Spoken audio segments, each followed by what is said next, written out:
So how did the Love and Hip Hop thing come about? Was the first mixtape already out? No. Okay, so this came before. First. Shaq set Love and Hip Hop up, yes. Wait, let me not say that. I don't know if it was him or DJ Self. I have no idea because I don't want to sit here and say a fact. So I don't know who set that up. To be completely honest, I don't know, but it got set up. So the Love and Hip Hop shit came about, and she was doing good on it. Like it was loving her on it, so they're trying to figure out how to keep it going, so that's where the chef, I see why he brought me in for the music aspect, because I know in his head, he was like, yo, she could do the music on there, so I already see what he was thinking. And I realized that months down the line what the plan was. I'm like, oh, okay, I see. Okay, right.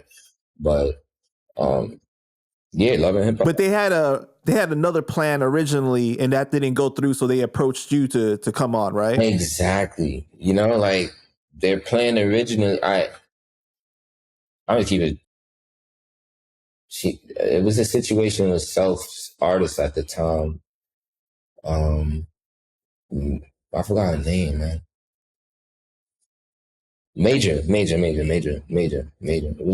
was a situation at the time. They had Cardi and her had a little back and forth, or whatever. So they were supposed to film with her apparently, and Self, because I was Self artist, and and I think I don't even know where it went wrong. I don't know what happened, but I just know next thing you know, I was approached and they asked. I was in the basement working on some beats. And they just came downstairs and he was like, yo, Swift, you want to be on Love and Hip Hop? And I'm like, yeah, okay. Yeah, they're like, okay. I swear to you, that's really how it happened. I'm sitting there on the computer just doing what I do. Yo, Swift, I'm like, yeah. Like, yo, you want to be on Love and Hip Hop? I'm just like, oh, okay. Yeah. Why not? Yeah. So they're like, all right, cool. We got to fly your girlfriend out. I said, wait, what? Damn, like, they going to pay for her to come out here. She's in London. You know what I mean? So, but yeah, she's in London. So they're like, yo, we'll pay for her to come out. It doesn't matter. Just please, Swift, just tell her the plan. Said, all right, fine. Okay. I said, all right, tell her. I'm like, all right, fine. So they ended up setting it up. We had they had a fly out or whatever, pay for her flights and everything. And I called her, beforehand. Wait, but let me ask you this first, okay? So when you're doing Love and Hip Hop, they use your background and everything, and do they write a story for you to act out, or this is all real? No. So they do it strategic. They just use real situations. That's why it's like you get cast based on your story, your situation.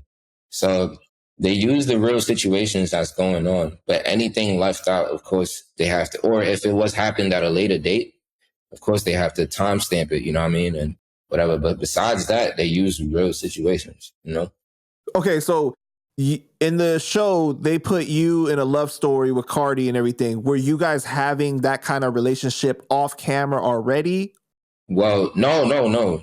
Definitely not around that time. I can honestly say after that, it was probably way after that, because it's like they was just putting it in the air and shit, you know what I mean? So whatever. But around that time, no. We just know that we had to, we just know TV. You know what I mean? TV, so yeah. But the kiss was real, or that was like, oh, like you guys should kiss on TV or something like that? Like, the kiss happened. The kiss happened. I could say that. Yeah, the kiss happened. Like, yeah. Mm. Okay, so then like you said that they fly, but he already had the foresight that your girlfriend was going to be involved in this. You see what I'm saying? You see why I'm asking you? Like, okay, look. So when they asked me when I'm being sure, I was like, yeah, and they asked me about would she be okay with it. So I call her and I let her know, and she's excited about it. So and I already knew that, you know what I mean? So because obviously Love and Hip Hop never had nobody from over the seas on the show. you know? So that was the major thing too, because she was strong with the London accent and all that stuff, you know? So they kind of did take a lot of liking into her, you know? So, Shaft, you know, whatever, they set it up and they got booked up flights and everything. And first day for filming, she was out here first. Mm-hmm. And she stayed down there the whole time for filming. And she went back after the season was done, basically. And I think she came back again. Yeah, she went back after the season done, and she came back for the reunion, then went back again. But yeah. So when you first agreed to be on there, were you thinking like, "Oh, I'm going to be in the middle of some drama," or I'm just trying to be involved in these little clips of seeing me in the studio"? Like, what are you thinking? That's what I was thinking in my head. Like, all right, cool. Studio clips, you know, cameo, fire. Like, yeah, I could show them I'm making beats. Like, I'm thinking it's gonna be like that, but I didn't know that. Like, you know, it goes scene to court, scene organized. Like, you know, so it was like, okay, I have to adapt when the camera turned on, because it's like, even you just gotta be prepared. You just gotta be prepared. That's what I learned. Because I saw an interview, I think, that you did with my boy Bullets Gotti, right? Yeah, Rapmatic, and he was saying you explained that like they leave parts out, right? They cut stuff out. Like there's not a lot of context sometimes when in reality TV. Like even the scene, like I did a whole dinner scene with her where I was like apologetic to her, you know, but that scene somehow looked like, you know, I was a complete dickhead and shit, you know, but yeah, I did have my little, you know, it was a situation that it was too personal. It was a situation that happened right before we got accepted for filming, for casting, and, you know, it kind of left a bad taste in my mouth. So I just sucked it up. And because we already accepted to film, I'm like, let me just knock this out. Fuck it. Let me just do it. You know, but like I said, it was a lot. So, yeah. Did they tell you straight up like how much you was gonna make off of that? Nah, because I didn't even think I was gonna get no money. Honestly, I was just like, yo, I'm gonna just go take the publicity. And that's that. I ain't even care if they, you know, at the time paid me. I was just like, all right. But you were happy with the money though that they gave you? Yes. At the time, yes, I did. Because I didn't even expect to begin. You know, I'm just chilling. I'm right there on the side. Like, what the fuck? So I didn't expect to be getting no 9K, 8K just for chilling. Like, I don't know. You know what I mean? Like, at that time, you know, obviously there's other cast members that get paid way more. But to get paid around there just for just what I was doing and, you know, every episode, I'm just like, all right, cool. Fuck it. Like, it's what it is. Yeah. So then you and your girlfriend, Asia, end up breaking up after that season, right? Mm-hmm. And then what is the relationship like with Cardi at that point moving forward? We was good.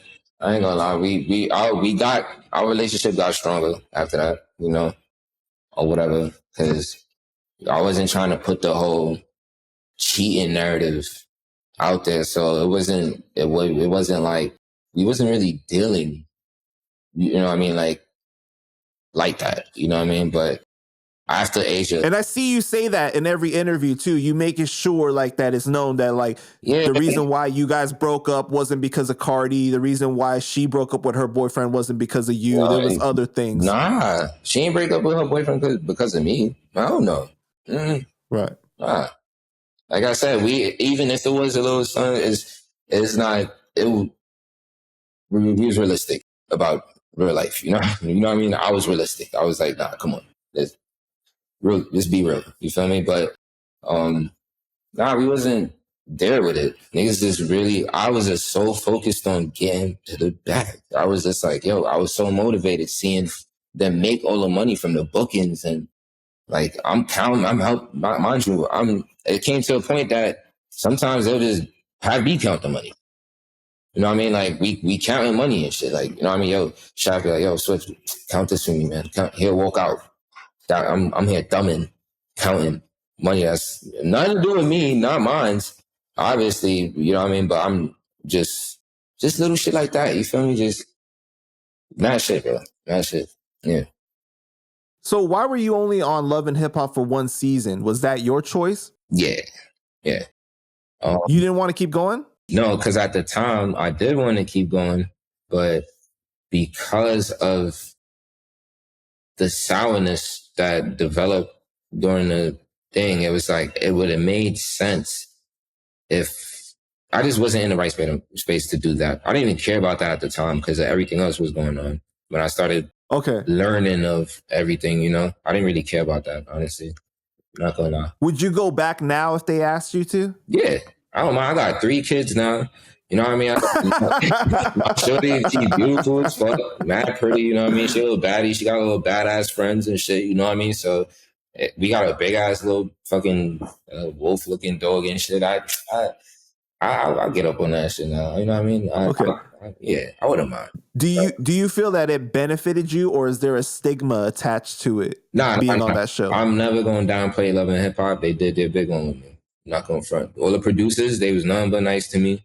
Nobody was foul play towards me. Nothing. Like everybody was good. Everybody showed me love. And shout out to B Jones too. He was one of the main producers there, just showing love. Shout out to Marty, Amber. Yeah. They showed me nothing but love, so I came in. Yeah. And Mona. Mona. She, yeah. Right, Mona. Nothing but love, yeah. Mm-hmm.